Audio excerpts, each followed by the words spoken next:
जय श्री कृष्ण बच्चों। आज आप पढ़ रहे हैं हिंदी कक्षा 4 से पाठ 13 गुरु भक्त कालीबाई।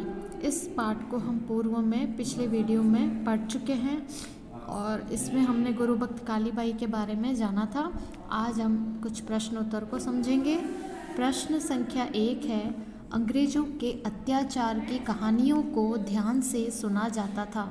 अंग्रेजों के अत्याचार की कहानियों को ध्यान से किसके द्वारा सुना जाता था? कौन सुनता था अंग्रेजों के अत्याचार की कहानियों को ध्यान से? अ है नाना भाई द्वारा, ब है सेंगा भाई द्वारा, स है कालीबाई द्वारा और द है न्यायाधीश द्वारा। तो किसके द्वारा अंग्रेजों की कहानियों को ध्यान से सुना जाता था? क्या नाना भाई सुनते थे, सेंगा भाई सुनते थे, कालीबाई या न्यायाधीश? तो अंग्रेजों की अत्याचार की कहानियाँ कालीबाई द्वारा ध्यान से सुना जाता था, इसलिए इसका उत्तर हम लिखेंगे स कालीबाई द्वारा, क्योंकि नाना भाई तो उस विद्यालय के संस्थापक थे, सेंगा भाई उस विद्यालय में शिक्षक थे और कालीबाई द्वारा अंग्रेजों के अत्याचार की कहानियों को ध्यान से सुना जाता था। ख है ये पहले प्रश्न का प्रश्न था और अब यह है ख। सेंगा भाई को ट्रक से बांधकर घसीटते देखा तो कालीबाई ने क्या किया? सेंगा भाई को ट्रक से बांधकर घसीटते देखा तो कालीबाई ने क्या किया? अ है जोर जोर से चिल्लाई, ब है रोकने के लिए कहा, स है भीड़ में अकेली खड़ी हो गई और द है हंसिया से रस्सी काट दी। तो जब सेंगा भाई को ट्रक से बांधकर घसीटते देखा तो कालीबाई ने क्या किया? कालीबाई ने क्या किया था? तो आपको जो मैंने कहानी में बताया था कि क्या कालीबाई ज़ोर ज़ोर से चिल्लाने लगी थी या रोकने के लिए कहा था या भीड़ में वो खड़ी हो गई थी सबके साथ या उसने हंसिया से रस्सी काट दी थी? इनमें से हम क्या लिखेंगे? तो सेंगा भाई को जब ट्रक से बांधकर घसीटते देखा था तो कालीबाई ने हंसिया से रस्सी काट दी थी। बिजली की तरह वो लपकी थी और उसने हंसिया से रस्सी को काट दिया था। तो इसका उत्तर होगा द, हंसिया से रस्सी काट दी। प्रश्न 2, विद्यालय में शिक्षण कार्य कौन करता था? विद्यालय के अंदर शिक्षण कार्य यानी पढ़ाने का कार्य कौन करता था? कालीबाई, सेंगा भाई, नाना भाई या सामंत? इनमें से विद्यालय में शिक्षण का कार्य कौन करता था?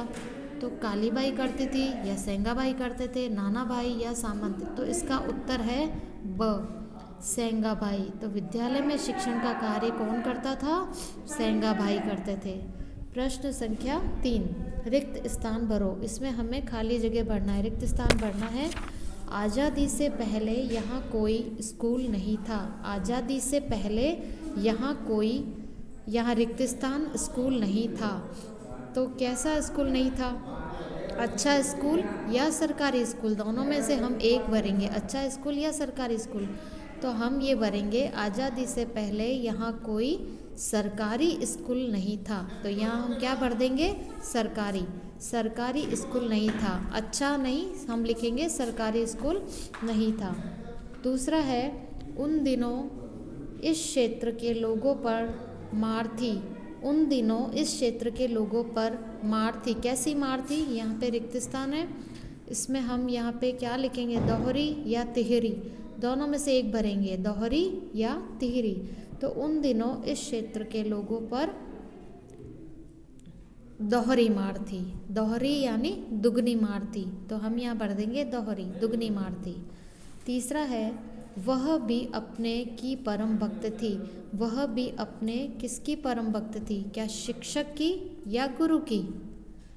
तो ये पाठ मैंने आपको पढ़ाया था, इसमें मैंने आपको बताया था कि गुरु भक्त कालीबाई, पाठ का नाम भी क्या है? गुरु भक्त। तो वो किसकी भक्ति? अपने गुरु की परम भक्ति। चौथा है, उसने पाठशाला को बंद करने का एक षड्यंत्र रचा। तो उसने पाठशाला को बंद करने का, ये यहाँ पे खाली जगह है ये, तो यहाँ हमने खाली जगह में क्या भरा? षड्यंत्र रचा। दुष्चक्र नहीं, षड्यंत्र रचा। एक बुरी प्लानिंग, एक गलत उसने योजना बनाई कि हमें पाठशाला को बंद करवाना है, तो उसने पाठशाला को बंद करने का एक षड्यंत्र रचा। तो इन दोनों में से सही उत्तर यहाँ हम भर देंगे षड्यंत्र। चौथा है आदिवासियों का गढ़ किसे कहा गया है। आदिवासियों का गढ़ किसे कहा गया है, तो उत्तर है दक्षिणी राजस्थान को आदिवासियों का गढ़ कहा गया है। किसको कहा गया है, दक्षिणी राजस्थान। दक्षिणी राजस्थान को आदिवासियों का गढ़ कहा गया है। दक्षिणी राजस्थान में जो डूंगरपुर नाम का जगह है वह है आदिवासियों का गढ़। वहाँ पे तो हम कहेंगे दक्षिणी राजस्थान को आदिवासियों का गढ़ कहा गया है।